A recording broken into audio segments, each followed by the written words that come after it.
welcome to this week's edition of World Crisis Radio.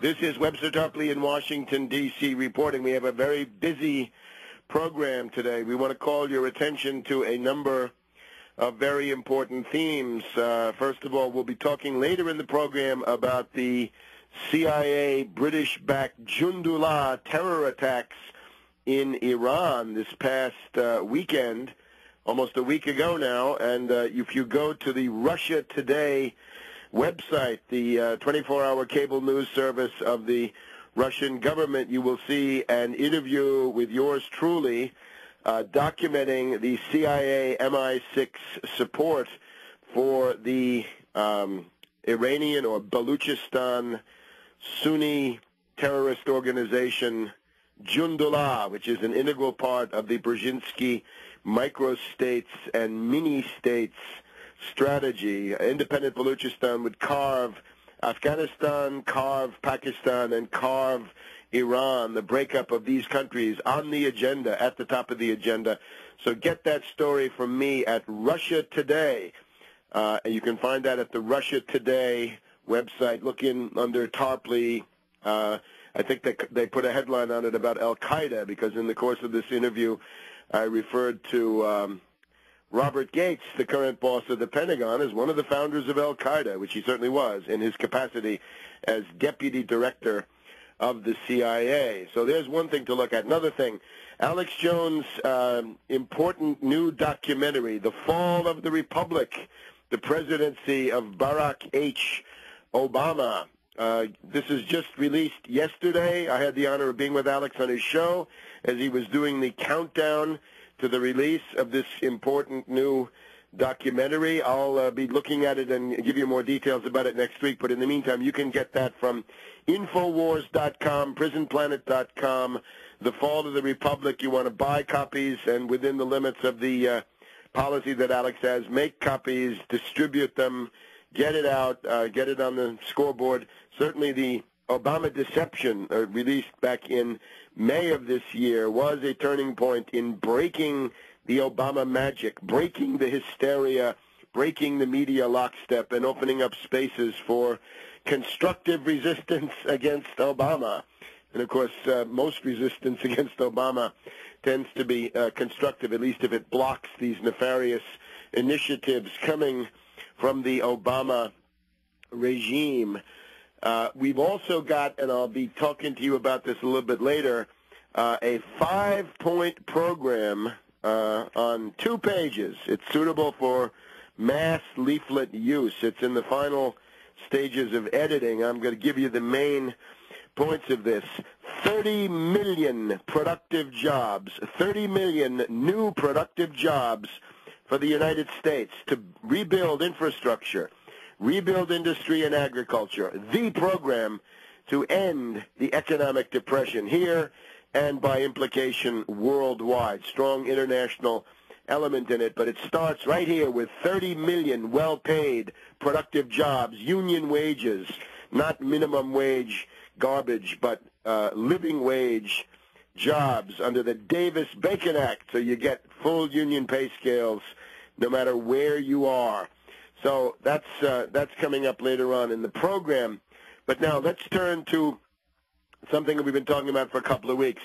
You'll recall that on the evening of October 5th, 2009, we had this dramatic debate in the Parliament of Iceland, the Alþingi in Reykjavik, about this outrageous extortion and blackmail being attempted by the discredited, hated, and moribund Gordon Brown regime in Great Britain and the reactionary Balkenende gang there in The Hague in the Netherlands. They want to extort $6 billion from the 330,000 people of Iceland, and the only answer, of course, is no, nix, nada, and that is the framework for this very important speech. And that was a debate called by the Social Democratic and left-green government of Iceland. Social Democrats very negative on all of these main points. They want to pay. They're servile. They grovel. They're just like the Social Democrats in the Weimar Republic who said, yeah, we want to pay the reparations so we can be respectable. Well, you can't be respectable at that price. You can't destroy your country's economic future. So in the context of this, we have the intervention by Birgitta Jónsdóttir of the parliamentary faction of The Movement in the Icelandic parliament, October 5th, 2009. This text is up on the internet. It's been translated, I think, very well into English. This is a real historical document. It is a masterpiece of political and economic reasoning. It also has elements that you could call poetic, even lyric. Let's give you some samples of this. The headlines, of course, being the discussion of the International Monetary Fund, get them out. Debt moratorium, time to consider it, probably time to do it. Tobin tax, time to do it for sure. So she starts off saying, Madam President, dear countrymen, we have a choice to make. You're never faced with one way or one solution.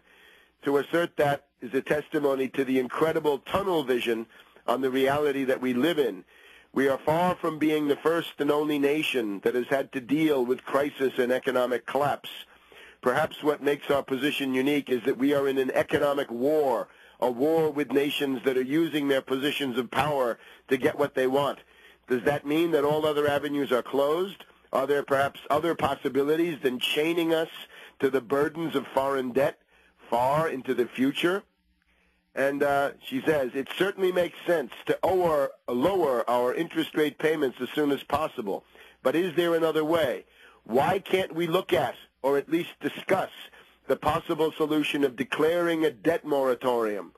The numbers I hear on the national debt are so huge and such a high percentage of our GDP that according to all the standards we use, we are technically bankrupt. Is it maybe better to face reality before it is too late? Is it maybe better for our nation to take the crunch immediately instead of continuously adding to our foreign debt, by implication borrowing more? Do we want to offer our children the hopeless conditions that many underdeveloped countries have had to offer their future generations? Do we want to be just another country that does not do anything other than pay off interest on foreign debts? What is the worst thing that could happen if we declare debt moratorium? Will the sky fall? Will we starve? Will we never again be able to get loans from the international community? Of course not. And then she goes through the various kinds of advice that have been offered. We have heard from many experts the horrendous tales of the International Monetary Fund. These experts warn us against continuing on the road we're on. Do these fine individuals know what they are talking about? One of them is a Nobel Prize winner in economics and has worked for the IMF for a long time. Another was an economic hitman, and yet another is a world-renowned economist. Some experts have proposed that we join other nations that have defied the International Monetary Fund, or at least seek advice from nations that have fared badly under IMF conditionalities. Will we be able to preserve economic independence if we continue to believe that the only possible solution to the debt problem is to create more debt? People who are dealing with excessive consumption of some sort should probably not use this cure, since the solution seems to consume so much more than the cure over the consumption. I don't understand this methodology. She goes on to say that if we continue to go on the current course, the Icelandic nation will be crushed under the interest burdens of foreign debt. Payment of foreign debt will take a big chunk of our economy and our GDP. The government proposes two ways out of the problem: slashing the welfare state and increasing taxes, and both of these are unacceptable. We'll have some more of this landmark, historic speech by Birgitta Jónsdóttir to the All Thing when we come back here on World Crisis Radio.